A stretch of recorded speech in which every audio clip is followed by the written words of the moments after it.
Okay, we're going to be watching an unexpected encounter by Anomaly. Well, for Anomaly, technically.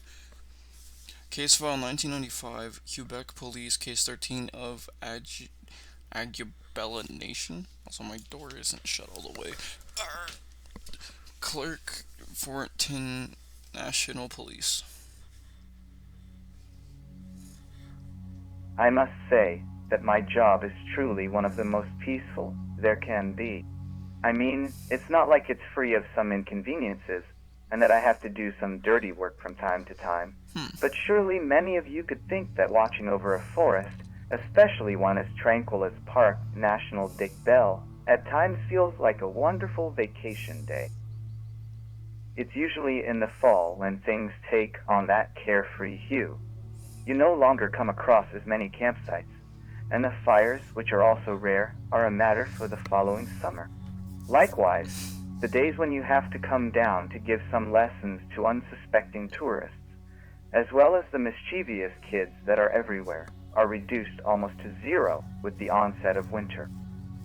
And that's when your vacation period begins, where you lock yourself in the tower for about 2 months until the storms start the temporary closure of the park. However, sometimes someone has to stay behind to watch over the park, while it's quite unusual, due to the weather, for there to be a fire. But it happens much more often than people might think that sometimes some strange individuals visit the locations to engage in activities that I would doubt are harmless. Fortunately, I usually have a replacement during the season, so those stories have only been told to me by some colleagues. And I have every right to think they are legends or tales made up by themselves. Although in these times, I wouldn't put anything past people. However, I do have a story to tell from one of my last nights before the winter release. It's been the only strange thing that has happened to me in almost 23 years as a park ranger, but I think it's worth 100 minor and unpleasant situations I've had to experience here. This happened in late October 1994, when the park had been in operation for no more than 9 years, and there were still many places to fence off and control with established and secure steps.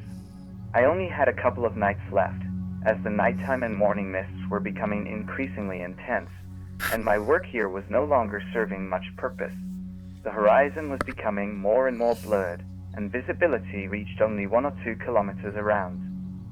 That evening, as was customary certain days of the week, I had to go down to the shed next to the tower to search for the firewood we needed, as well as check the generator for the area's lighting, which tended to malfunction with the moisture from the early morning fog. To save some money, we had discovered a rather clumsy way to temporarily fix it. I was in the midst of this task, nearly dusk, when a man in his 40s appeared from behind me, dressed in a red raincoat, black gloves, and pants and boots, stained with fresh mud. I noticed he was unusually calm considering what he was about to tell me. His car had broken down about a kilometer away, on the park's exit route. Furthermore, the road had become muddy, and as he exited the vehicle, he tripped over a root. The fall had caused him to injure his knee, and according to him, it hurt so much that it took him longer than expected to reach the tower. I asked for his name, and in a brief, dry tone, he simply said, Mathis. I emphasize brief because I always wear my park ranger uniform, and more than once I've even fallen asleep in it without changing. It turns out that the uniform is quite similar to that of the regional police, so people often confuse us and treat us with much more respect and fear. But for this man, I was just another person. I tried to coax more information out of him. His attitude seemed somewhat rehearsed, but it was all in vain. He insisted that he urgently needed my help. I thought the best idea would be not to agree to his request without first confirming something. Because it does seem like a trap, I suggested that he come up to the tower with me, primarily because it would get colder in a few hours, and also so I could verify through the radio with my other colleagues whether his entry had been registered or if anyone else had seen his car during the day. Mathis did not refuse and thanked me for considering to let him into the tower. Up there, he sat in front of the stove, I have was a view of the north window, waiting with his striking calmness and distant gaze while I made the necessary calls. Two of my colleagues reported that Mathis's supposedly broken-down car had indeed entered the park, specifically around 3 in the afternoon. Even the license plate data matched several visits recorded at the west entrance over the past 2 years. His full name was, in fact, Mathis Delahousse, and he had entered at least 3 times before with his 2 daughters. He was a widower. That left me feeling more at ease. He was simply a man with an odd demeanor.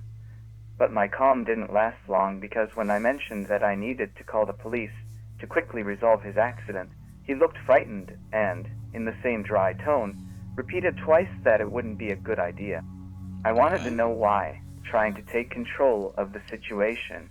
After some uncomfortable moments of silence, Mathis said he didn't want to get into more trouble with the police, that he hadn't done anything wrong, but he needed to keep them as far away as possible. This guy was definitely up to no good, and I could have been in danger at that very moment. So, I thought about the safest thing to do in these situations. Okay. I want to point out the fact that they said he's a widower, right?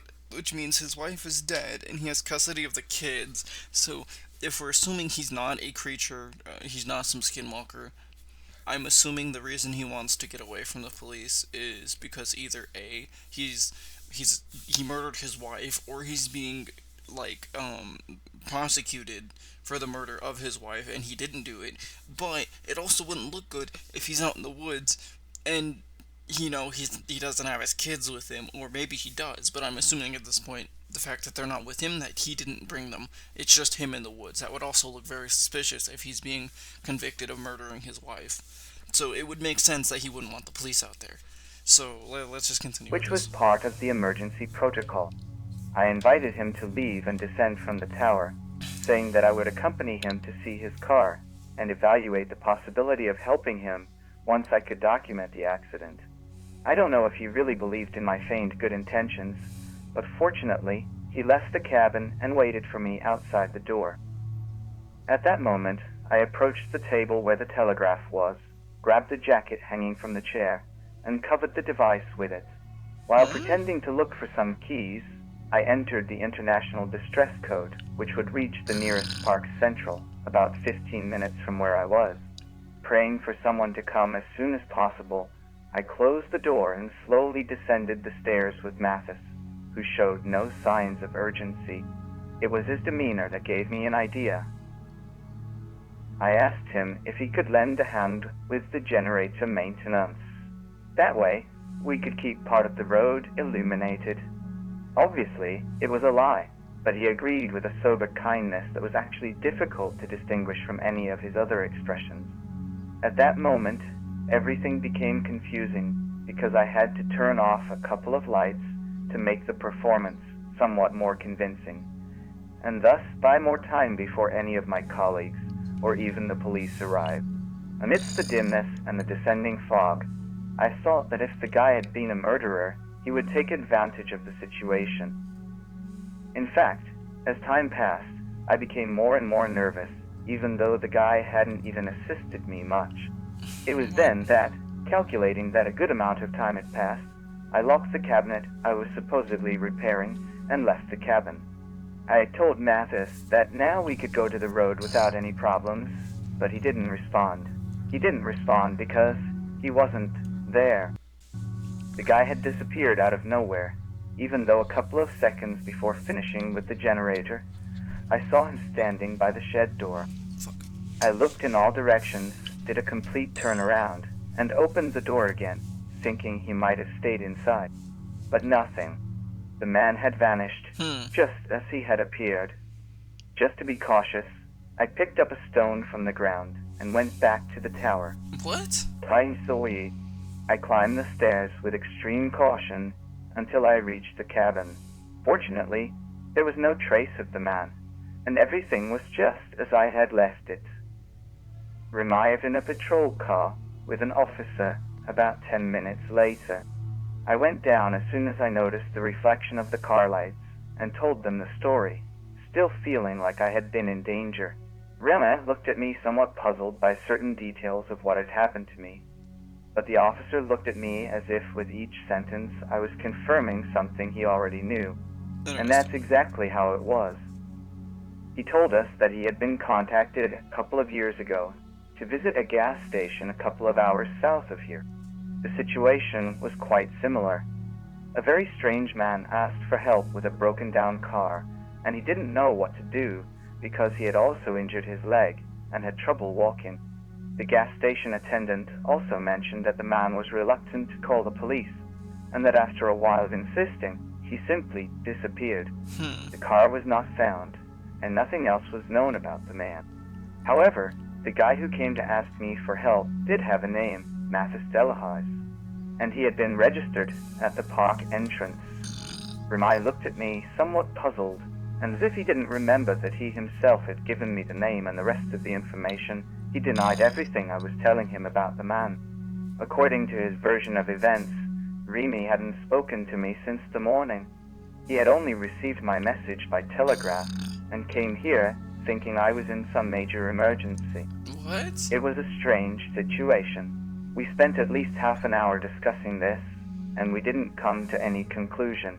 The officer said the best thing he could do was to take a look around the place where the supposed Mathis had his accident, and if he found no trace of it, he would go to the station and make a call to the Quebec Civil Registry to verify the man's identity. As you can imagine, there was no such accident, and no one in the province, not even in the country, had that name. Huh. Okay then. Oh, tape cut out? Tape cut out. What's happening? This photograph corresponds to an image taken by one of the park rangers in 1995. Their intention is actually to take a picture inside of a cafe at the park's south entrance. In this photograph appears to be a strange bald man who was identified as being a striking resemblance to Mathis Delahousse.